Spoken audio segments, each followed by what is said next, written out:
Hello there guys, it's me Unstable Voltage. Welcome back to episode 44 of Europa Universalis IV as Ming. Before I start, I'd like to say a very big thank you to my Patreon supporter, Vincent De Paz, for sponsoring this video with his generous donation on Patreon. Your continued support is appreciated. Yourself and those like you really do help me to keep this channel running. So it's only been a few days since I last recorded EU4 and I've already forgotten who I was wanting to attack next. I've got so many plans and ambitions for who I actually want to attack, I've kind of forgotten where I was going with it. I know I was sort of getting plans to attack Palit, because I do have the claim down here which is part of the mission, so they're probably going to be my next target. With that in mind though, we do... Oh no, we have actually got rid of all of our overextension at the moment, which is good. So we probably could go ahead and jump on that. Technology. I could take an admin tech, but I am ahead of time. Let's go ahead and... Our inflation is dropping, but let's go and spend the points and drop the inflation. We are already at 3 stability, so there's not an awful lot of point in doing that. We're not capped yet. Group-wise, we have a military group, so we might want to do a little bit of... development, but I'm going to wait on that for the time being. So yeah, I think we'll probably try and take a bit of Palit, or maybe even take a lot of Palit. We do have Burnian separatists that might pop, so maybe we'll just unpause and wait for them to pop, deal with them, and then we'll go on and deal with the rest of this. I still want to attack Japan as well, so that is definitely one of my plans. We can tax Ming, Mexico. I see that Daviet are growing quite a bit here, which could potentially be a problem. I'm not overly concerned right now, though. I mean, I do still have positive mandate by quite a decent amount, actually. So I'm quite happy to sort of keep that going for the time being. Now, Korea. Korea was also on my radar. Do we still have a truce? No, we do not. Do we have a CB? We could force them to be a tributary. I mean, it is a CB. It does give us enough to actually attack them. So maybe I'll just go and do that. Maybe I'll just literally go and attack them here. That's probably not a bad idea. Where's my heavy fleet? 30 transports, 10 heavies. Where have I got you guys? You're still down there with the transports. That's fine.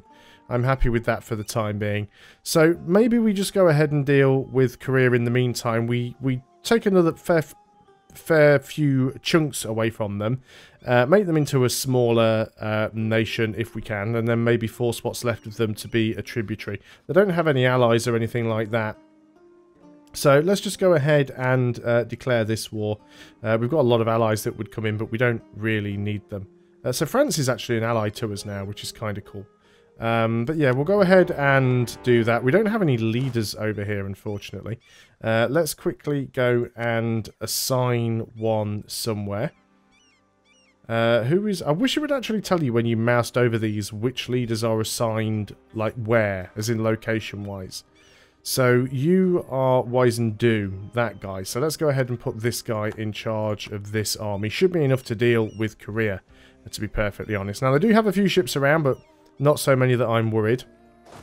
I'm going to go and try and march straight on into their army, and you're going to go in there and start, like, catching up with them from behind. You need some extra people. We are still over our force limit, only by 1, which I guess is fine. We should catch that guy out. I think we can actually go ahead and turn off the forts. I don't think we're going to have much of an issue there. Did we actually just stack wipe them? That is absolutely amazing if we did. Let's just split you up in half. And let's just do a little bit of carpet sieging where we can. Military leader has left us. Unfortunate. Hopefully not the guy who's down. I didn't even read the name. No, it's not you. So if we do get those rebels pop, you should be able to deal with them. So they are trying to rebuild their army. I don't necessarily think that it's going to help. But I'm just going to try and spread these units out and try to stop them from being able to do anything against us. Just don't give them an opportunity to actually get their armies together. That's kind of the point of this. So you've got a fort to take. That'll take you a little bit longer. We've got that province. Can we just march straight in there and kill you off?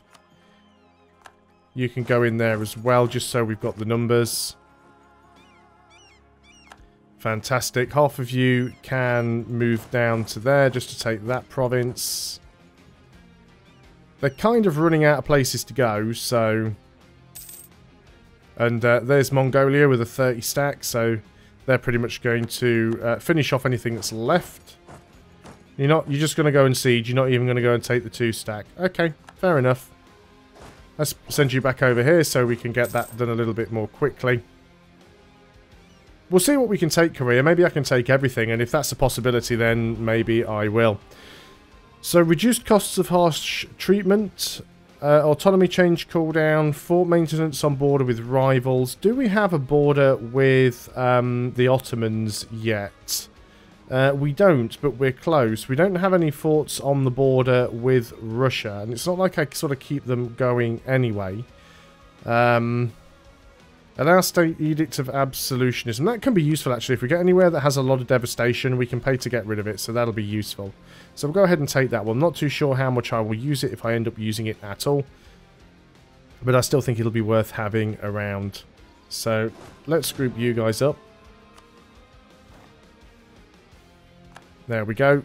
There's Mongolia finishing them off. You can move over here.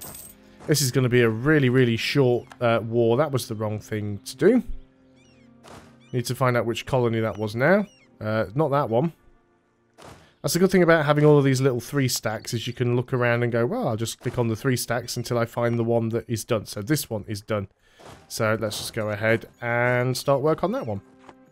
And then we'll have like the whole of Borneo done. It won't take as long to sort of get all of these islands sorted out, which I really like.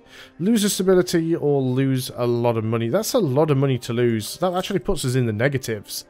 Not very often that happens to us as Ming, but we'll do it anyway. Let's group you guys together. So we've actually taken a loan out now, but that'll get paid back easily enough. Also, you do have a few little men down there. Of course, they've still got that island left. We haven't taken their capital yet. Once the island falls, it will help out. Yeah, you've not got a particularly tough navy, so I'm not even really all that bothered about it. Because my trade fleet is still buzzing around, they do keep sort of going and hiding continually. We have their capital now.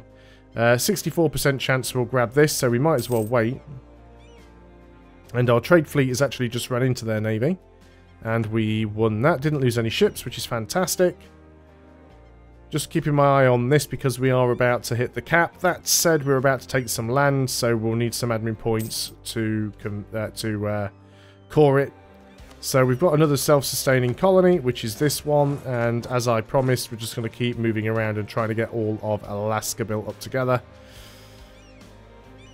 So once this falls, we'll see what we can take from them.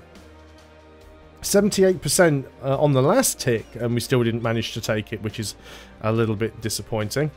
Hoping that we can get it before I hit the cap. So we've got 2 more months. Another colony has become self-sustaining. That was very, very quick, which is this one. So there's only 2 more provinces on this little island, and then that'll be done.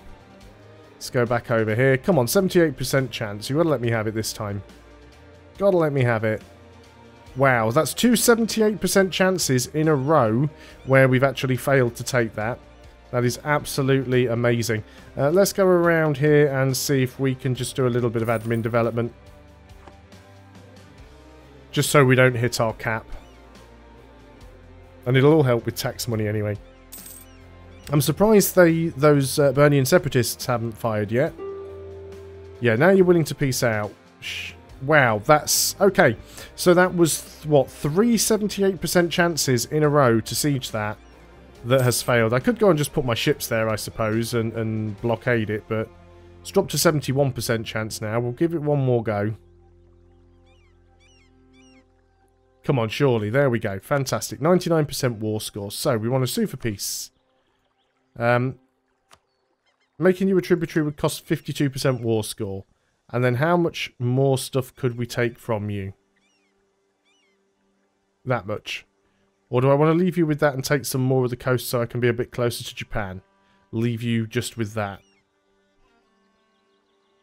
I think we'll go ahead and do that, actually. Can I take any money from you? I can take 100 ducats.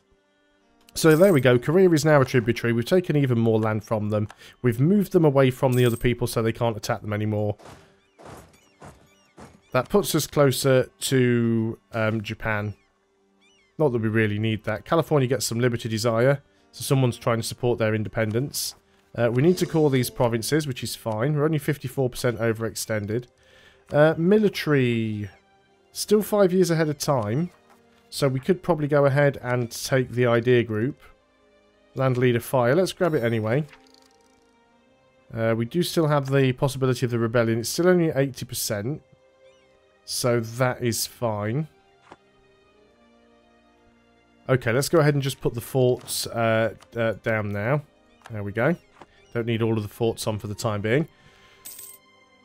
So we're probably not going to be attacking Korea anymore. Japan will probably be the next target, and I did think about actually taking Japan, but we could just split them up.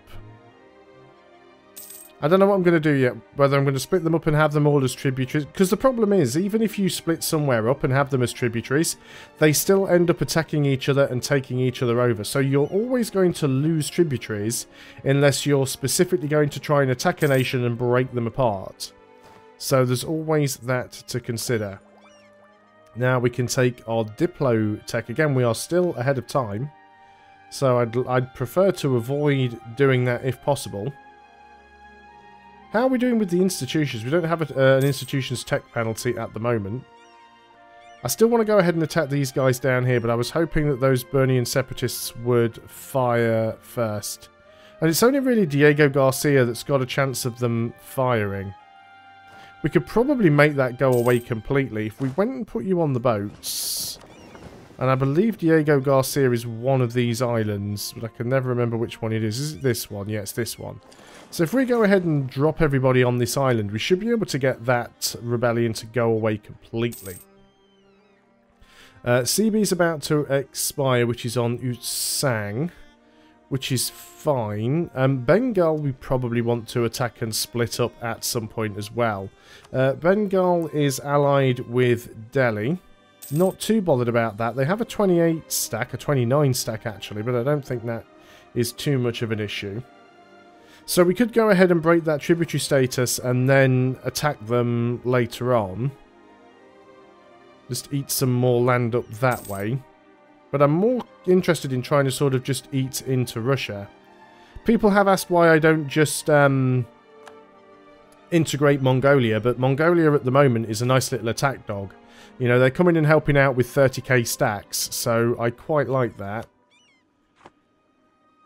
So that is fine. We haven't hit the Diplo cap yet, so I'm not too worried. I guess what we could do, as we are so high on Diplo, is we could go ahead and get some mercantilism. Let's do that a couple of times. So there we go. Extra 2 mercantilism. That'll help out with the incoming money. Precise opinion changed by negative. Well, that's fine. I'm going to go and attack them soon anyway. Little hit to our diplomatic reputation there, but nothing too drastic.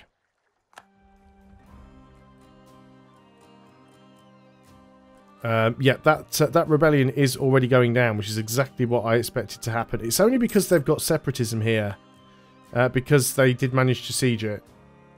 Could actually make it a trading company. Do we want to make trading companies? Can't make you into a trading company because again you're in our home. Oh, Bengal's just given me a load of money. Obviously they're scared that I might attack them. But yeah, we could make this into a trading company, which is quite weird. Give Let's Tax some manpower, but increase its value for trade. Not necessarily sure that I want to do that. So how is that unrest going? The overextension is causing a bit of problem. Yeah, separatism 11. Separatism will decay by 0.5 yearly until 67. So it's only on -2.2, and that's because I'm getting -5 from having the troops there. I mean, we could just go ahead and purely just increase the autonomy up, and then it will be minus something ridiculous, -12.2. So we can safely take the troops away now. Without fear of that particular rebellion. And the reason I'm doing this is I want to be able to go and attack Pasai. They are allied with Kadar, which is fine. Kadar are these guys up here, and I would like to take some land from them as well. However, probably want to wait until we've got the... who's that? Ayathia's now attacking other people. So you see, we do end up losing tributaries.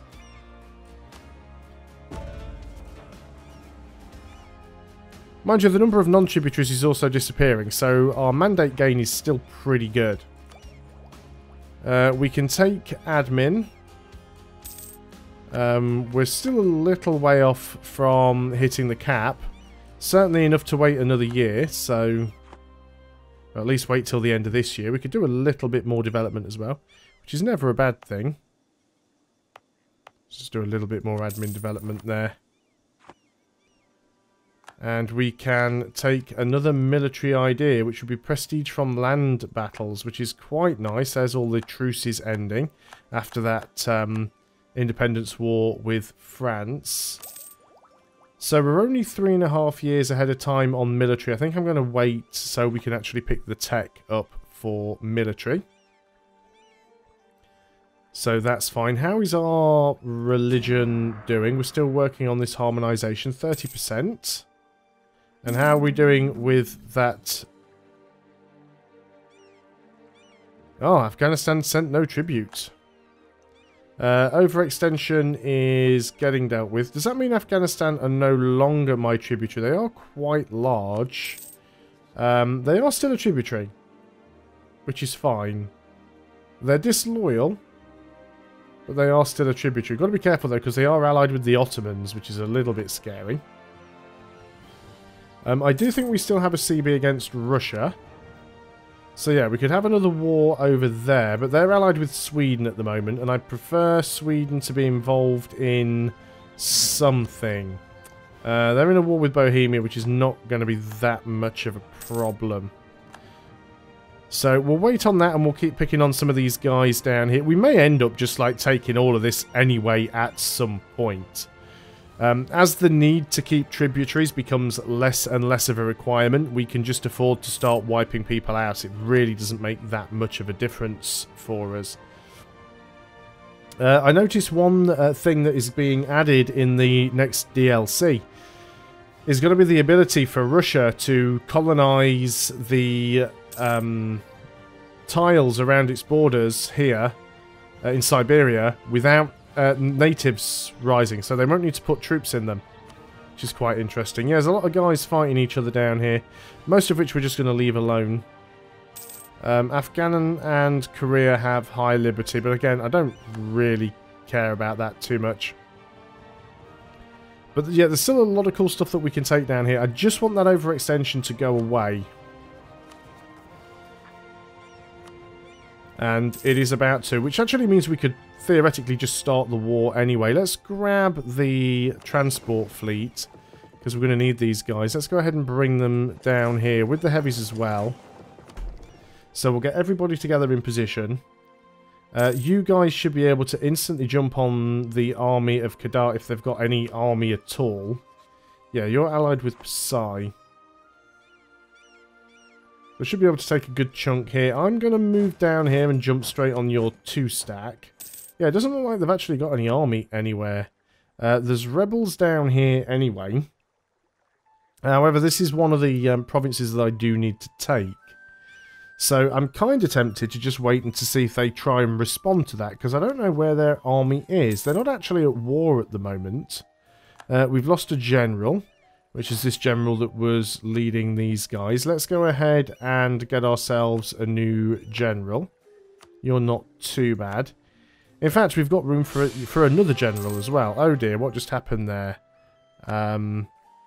Was that our emperor just dying? That was unfortunate. So what does that put us on at the moment? We've got a 2, 3, 4. which probably doesn't want to be focused so much on Diplo anymore. We'll have a more even spread. We've actually got better military tech now coming in, which is good. You give us an extra possible advisor, which is nice. We are still ahead on admin, so let's go ahead and boost the stability. Why not? Let's go ahead and put all of you guys together. And yeah, they've got their own rebels to deal with here, but I think this might be time to go and declare this war. France wouldn't come in, Kedar wouldn't come in either, which is great. So we'll just go ahead and they're actually just about to attack the rebels down there.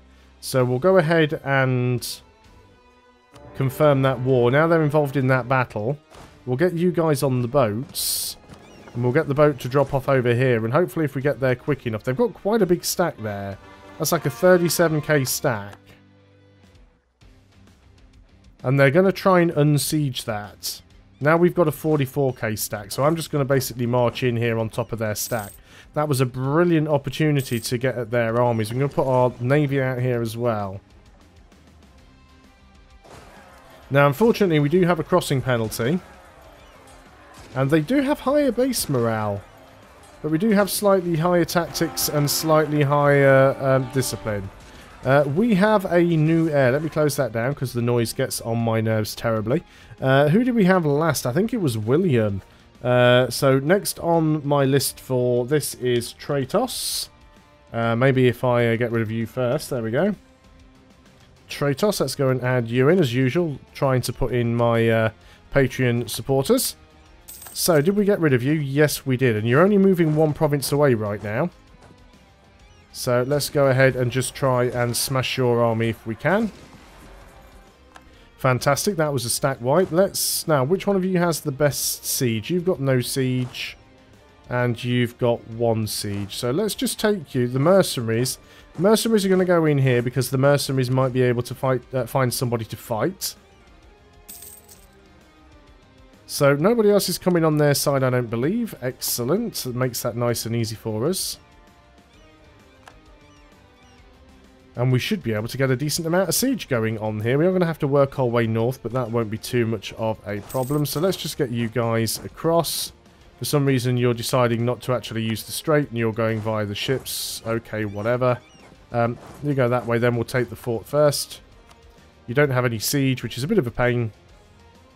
But we should get stuff done. Either way, I'm going to pause the video and end there because I think we've gone on for long enough. Thanks a lot for watching, guys. I hope you are still enjoying EU4 as Ming. Once again, a very big shout out and a thank you to Vincent DePaz for sponsoring this video with his generous donation on Patreon. And I will see all of you guys next time. Until then, goodbye for now.